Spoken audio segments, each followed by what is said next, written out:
Toi? Tu es prêt? Tu es prêt? Voilà, une seconde. Vidéo.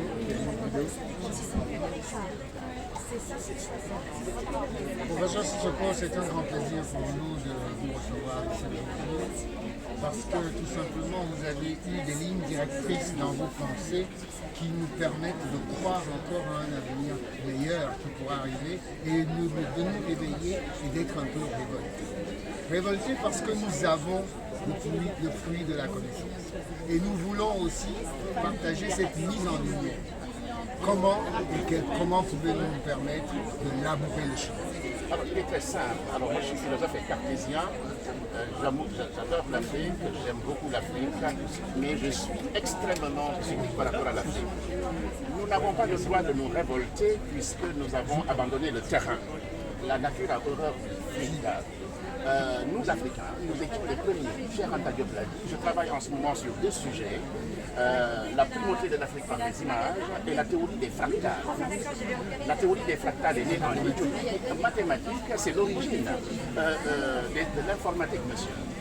Atali de l'Ukraine. Alors, eh bien voilà. Donc, monsieur, nous n'avons pas à nous révolter.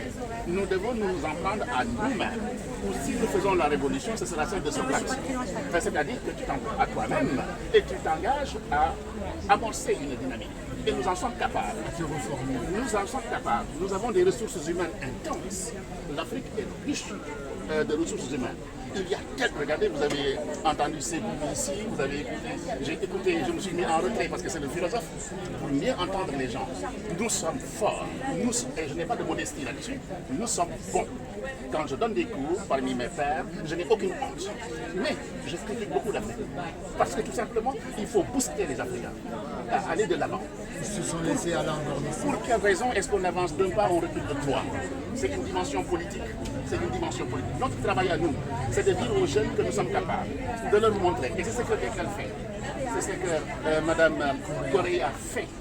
Tout ce qu'elle fait, c'est tout simplement de donner, de donner aux enfants, aux jeunes, la main tendue, pour connaître, ne pas s'oublier. Une fois que vous connaissez, vous amorcez une dynamique. Quand vous êtes ignorant, vous êtes méchant, haineux, ce n'est pas bon du tout. C'est le contenu de la poignée. De la poignée.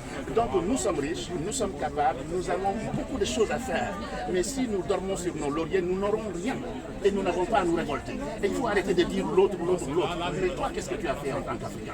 C'est tout mon travail depuis 25 ans que je suis ici. J'ai initié beaucoup de choses à l'université, à l'Institut universitaire de Besançon, où j'ai introduit des cours d'interculturalité. C'est-à-dire que les professeurs ne connaissant pas les Africains ou les autres, les mettent en échec. Il n'y a pas d'échec scolaire, il y a tout simplement de l'ignorance.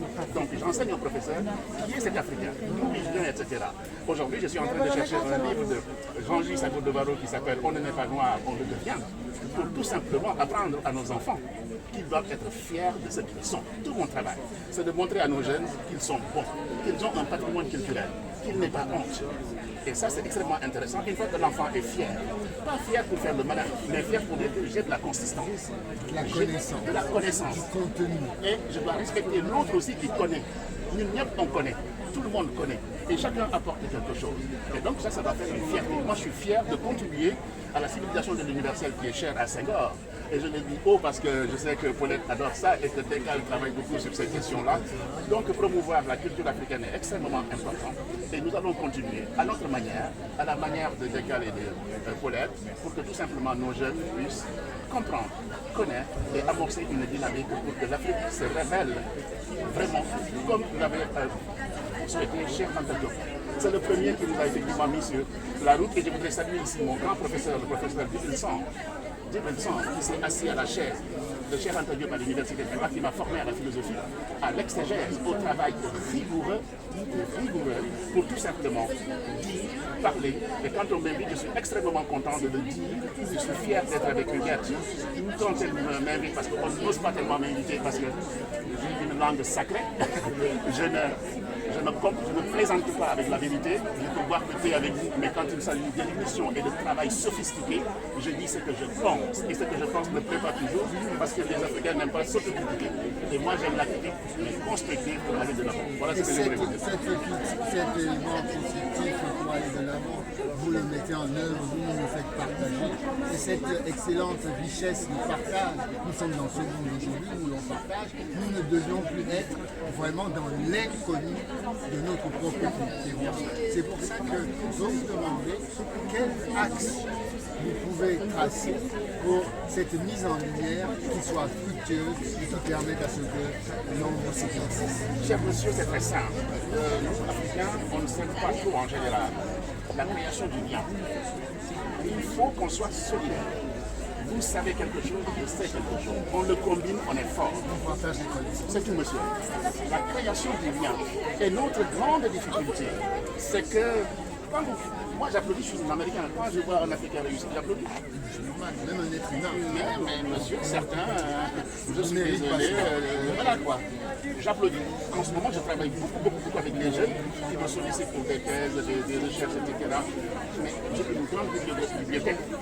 Donc je les informe et ils sont contents. Et je n'ai besoin de rien. Ce dont j'ai besoin, c'est de partager. C'est tout. Donc il faut qu'on continue à partager, à nous respecter et à nous donner les tuyaux pour tout simplement créer cette union. Si on n'est pas unis, il y a un adage, je terminerai par là, un adage africain qui dit quand vous prenez un bout de bois, vous pouvez le casser. Quand vous liez les bouts de bois, vous aurez du mal à les casser. Vous pouvez le tordre, mais vous aurez du mal à les casser. Mais quand vous êtes seul, on vous casse plus facilement. Mais quand vous êtes unis, le cher Andalien l'a bien dit, mais il n'est pas entendu, mais tant pis pour nous. Nous qui l'avons entendu, nous faisons notre marche avec Huguette, avec toutes les associations qui essayent de construire, pour tout simplement améliorer notre belle Afrique. Encore une fois, je dis, elle est riche de savoir, elle est riche de ressources humaines, mais il faut une organisation, et quand on n'est pas organisé, on ne peut pas aller loin. Merci pour cette notion, cette valeur de... Excusez-moi, je suis très passionné. Et nous vous souhaitons une bonne présence. Merci beaucoup. En tout cas, très content de vous retrouver, parce que je vous entends souvent. Merci. Merci beaucoup.